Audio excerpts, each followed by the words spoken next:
Hi guys, it's me, Rusty, 78609 Central Texas, USA, from my very expensive studio in my 26-foot RV at my home base in Central Texas. It's 2:20 p.m. Central Standard Time, September the 13th, 2016. And I realized that the lighting is bad because I'm too cheap to buy another light. Got one right up there, and that's it. But anyway, also I'm making my usual fashion statement with my Gildan Walmart t-shirt. And as far as the darkness is concerned, you're probably lucky that you cannot see me clearly, okay? So, having said all that, I will get to the point of this video. I did a video earlier today, just a quickie on Medicare, and since I've been on Medicare for like 9 years, and anyway, I just pointed out a few things about Medicare, and then I thought it would be a good idea if we just made it Medicare for all. In other words, instead of having a variety of different health insurance plans, we just had one Medicare for all, including the president and the janitor at the high school. Okay? Everybody got the same deal. This is a democracy, isn't it? Anyway, I got a comment that was very good, okay? A very informative comment, and I'm going to share it with you. And here it is. It's from a lady, I guess, first name. I don't like to give names out. I don't know why. You can see it on my page, I guess, on the Medicare video page. But anyway, it says, Rusty, I agree with your Medicare health care plan for all ages. I think it could work. Here's the key point in this comment. I've been in the medical field for 25 years. You hear me? This person's been in the healthcare field for 25 years. So you think they know something about it? Yeah. She goes on. I can tell you that the insurance game continues to get worse every year. I see the frustration from both the patient side and the doctor's side. Patients are getting sicker a lot earlier in life. Poor diet, no exercise. It is not unusual for me to see patients in their 40s on 4 to 6 medications already. Think about that, folks. In their 40s and they're on 4 to 6 meds already. I'm 71 and I take none. Why? Diet and exercise, folks. That's the key. Most doctors are trying to be more proactive in preventative medicine rather than treat symptoms with meds. I think that's great. Of course, that requires cooperation and discipline from patients to adopt early in life what she calls the Rusty healthy lifestyle plan. Anyway, unfortunately, many patients would rather take pills, avoid exercise, and eat poorly. I mean, I do wine and beer tasting events at a local grocery chain, and I do them once a week about, and I see what people have in their baskets when they come by my little tasting stand, and it's crap, total crap, and they weigh 500 pounds already. Anyway, enough said about that. Many people would rather take pills and avoid exercise and eat poorly, correct? We are all going to eventually get sick and require medical/hospitalization someday. However, most of us can stay healthy well into our 70s and 80s without any major medical issues. I totally agree with that because I know some people in their 70s and 80s that are perfectly healthy. I used to play golf with a few of them. I haven't played golf in a while, but they're still doing it. However, that would cut out so much cost for the patient as well as preventing fraud. Totally true.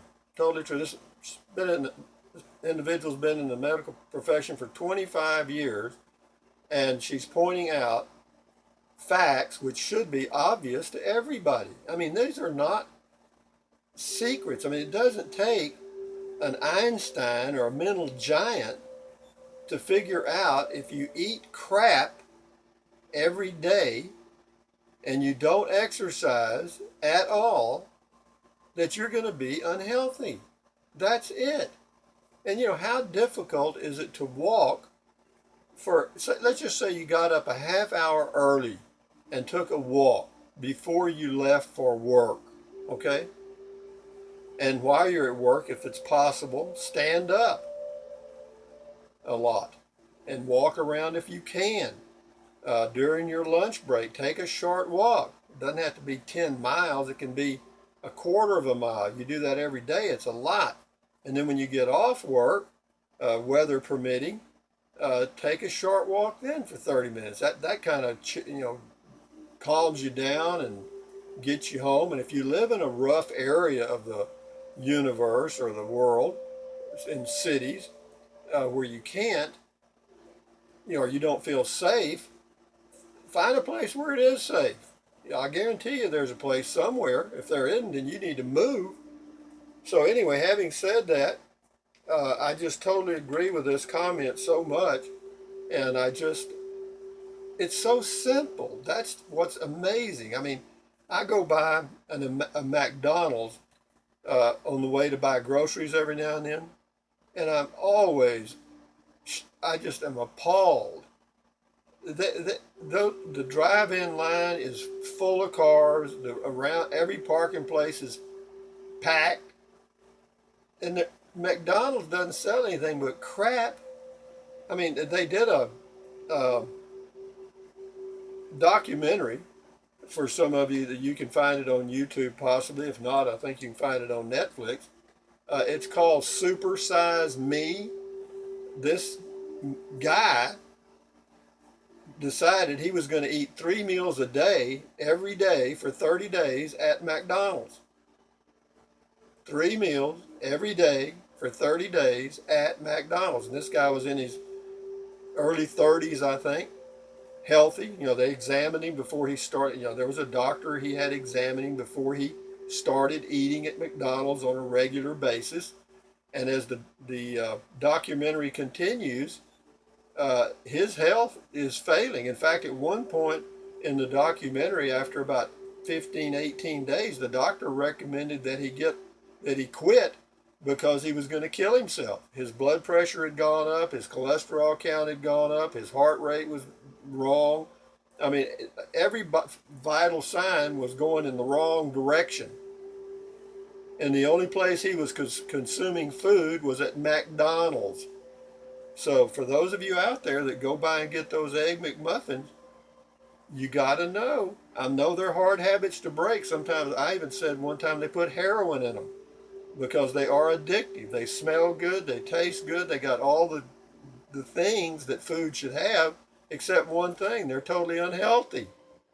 So, the easiest way to be successful, healthy, or whatever you want to be is to form good habits and become their slave. In other words, if you're a slave to bad habits right now, eating bad foods, not exercising, etc., etc., etc., how hard would it be to be a slave to good habits? It's just the other side of the coin, that's all. You just turn it over and do the opposite. Eat less.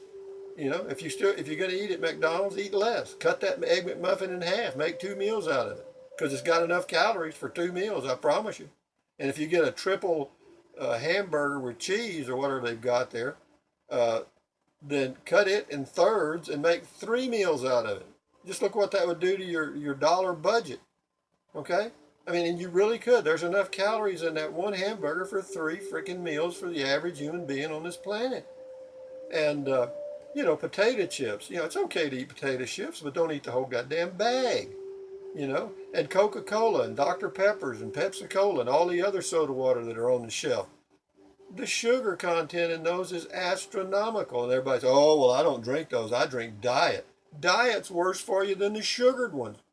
The artificial sugars are probably worse. They're still, the church is, excuse me, School's still out on those. They don't know what they do to you. They just know they're not good. Okay? You still are going to be obese drinking diet drinks. Diet drinks do nothing to help your weight control. Nothing. If it says diet on there, whether it's a TV dinner or a soda water or whatever, that's a lie. Because the diet word implies that it's low in calories and it's healthy, blah, blah, blah.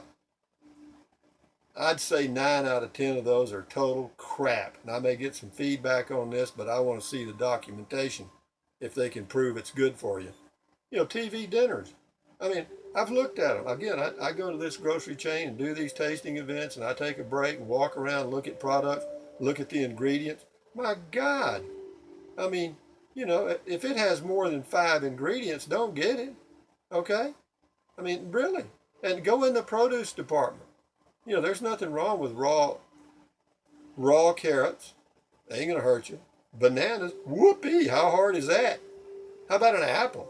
You know, come on, apples ain't gonna hurt you.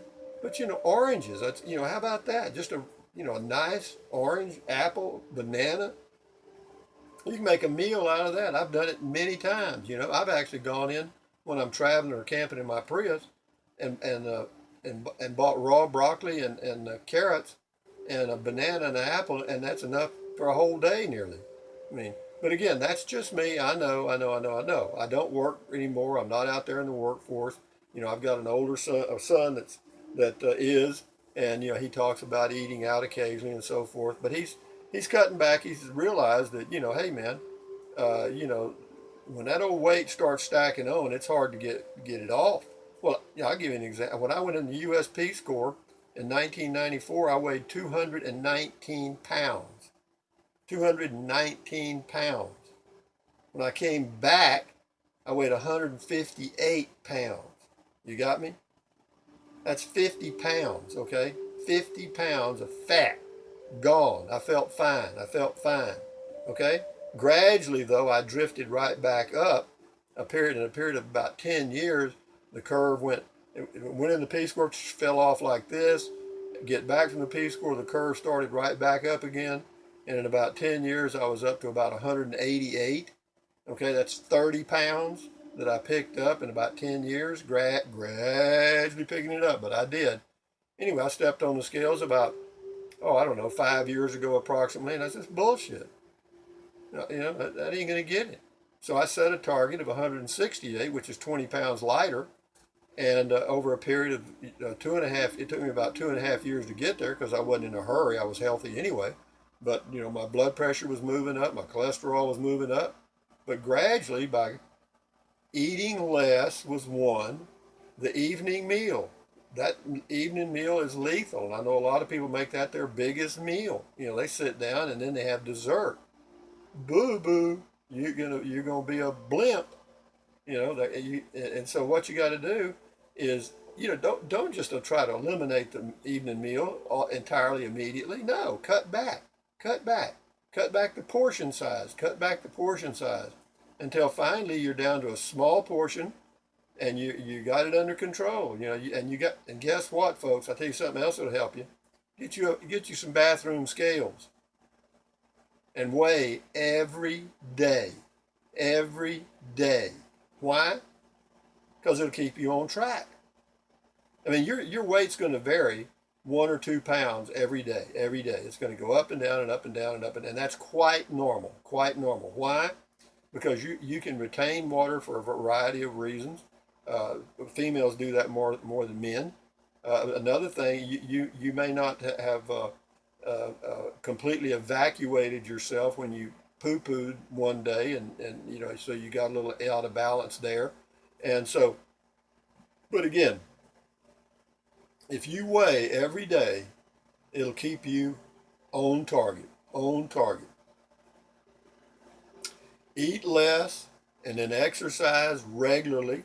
You know, it's easy. I mean, I started exercising on a regular basis when I was 28 years old. 28. I quit smoking. I smoked cigarettes, not much, about 4 or 5 a day, but I did up until age 27, and I quit. And then shortly after that, I started reading about health, and I decided, why not? So I started exercising every day. I got up an hour earlier and I walked. At first, I tried jogging. That was crap. It's hard on your knees. I didn't look forward to it. So I got into walking. I do look forward to walking, and I've been doing it for 30 years now, or well, more than that now. Uh, God, 40, 50, 50, wow, 53 years. Is that right? No, no, no. Anyway, 40 years, 40 something years, 43 years. Yeah, 43. Anyway, having said that, but anyway, enough said. The lady's comment just really turned me on because I'm into people staying off medication, because once you start down that trail, folks, it's bum bum bum bum bum bum bum. I just don't see any way out of it. I don't. But be that as it may, this is TC right here. This is an IT. This is my main man. This is the presence in my life. And TC stands for, well, actually, it's Sir Trenton Clump. But anyway, having said that, I kind of get off my soapbox now. But anyway, I just want to encourage everyone that watches this video, goddamn, take care of your health. Nobody else is going to take care of you. Nobody gives a shit. You take care of you. And it's easy to do. I'm telling you it is. Easy, man. But don't look at the whole picture like, oh my God, I'd never do that. No, no, no. One day at a time. One day at a time. How do you eat an elephant? One bite at a time. One bite at a time. You got me? So set you a target and just do a little each day, a little each day, a little each day. And at the end of the month, you'll notice the change. 2 months, a little more. Then you start getting on the roll. Next thing but you got to start. If you don't start, never get there. Anyway, thumbs up, carpe diem, adios, bye-bye. Have a good day, good luck to you, and keep your health, TC.